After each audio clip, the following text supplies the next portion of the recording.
Bonjour, j'espère que l'été se déroule dans la douceur pour vous.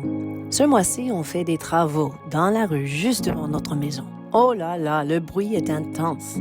Mais malheureusement, les ouvriers ne travaillent pas le samedi, alors on apprécie à nouveau le calme. Quand on retrouve le silence dans un monde bruyant, c'est un énorme soulagement. Sauf peut-être quand on a envie d'entendre le Seigneur nous parler, n'est-ce pas? On découvre que parfois il reste silencieux. Ce qui m'a inspiré à réfléchir sur la valeur du silence aujourd'hui. On dit que le silence est souvent mal interprété, et c'est vrai. Quand j'étais jeune mariée, je pensais que mon mari ne m'a pas entendu ou ne voulait pas me parler quand il ne répondait pas à une de mes questions. Il m'a fallu un certain temps pour comprendre qu'il réfléchissait avant de répondre. Le silence m'avait troublée au début, mais j'ai appris que le silence n'est pas la négligence. Quand Dieu semble ne rien dire, nous avons intérêt à respecter son silence et à en devenir des bons entendants. Dans le psaume 50, de versets 1 à 5, nous voyons Asaph qui écrit « Dieu, Dieu, l'Éternel parle et convoque la terre. Il ne reste pas en silence. » C'est-à-dire qu'il ne demeure pas silencieux indéfiniment. Mais par moments, il ne dit rien.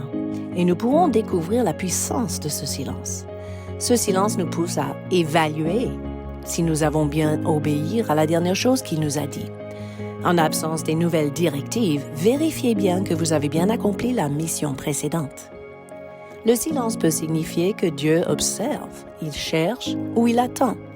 Dans 2 Chroniques 16, 9, nous lisons que l'Éternel étend ses regards sur toute la terre pour soutenir ceux dont le cœur est tout entier à lui.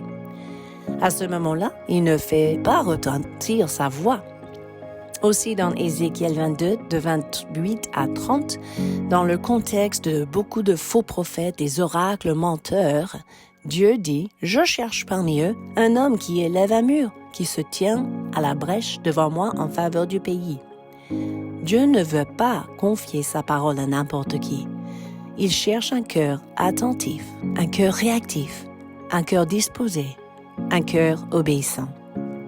Le silence nous pousse à nous approcher de Dieu. Dans le psaume 83, de versets 1 à 3, Asaph écrit « Ô Dieu, ne reste pas dans le silence. Tes ennemis agitent et ils délibèrent contre ceux qui tu protèges. » Menacé, cet homme avait besoin de mieux entendre la voix de Dieu.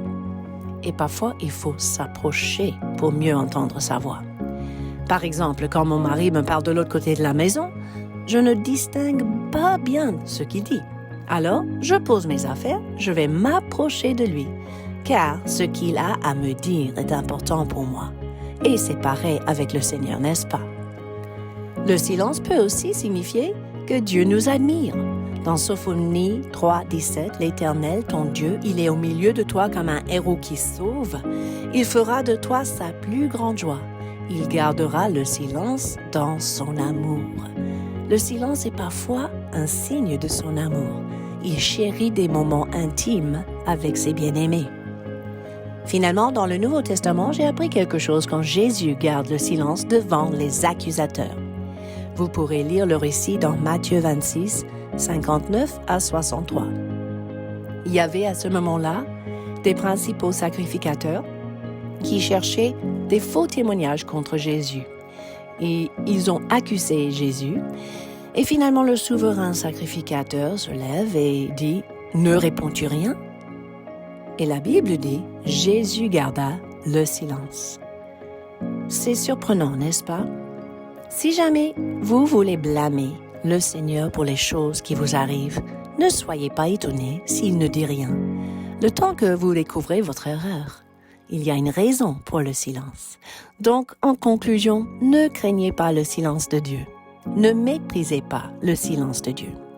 Reconnaissez simplement ce que Dieu veut révéler et il veut le faire de manière particulière, sans forcément parler. À ce moment-là, réagissez par amour à celui qui est parfait. Ne restez pas silencieux, mes amis. Mettez-moi un petit mot dans les commentaires si cela vous a parlé. À bientôt!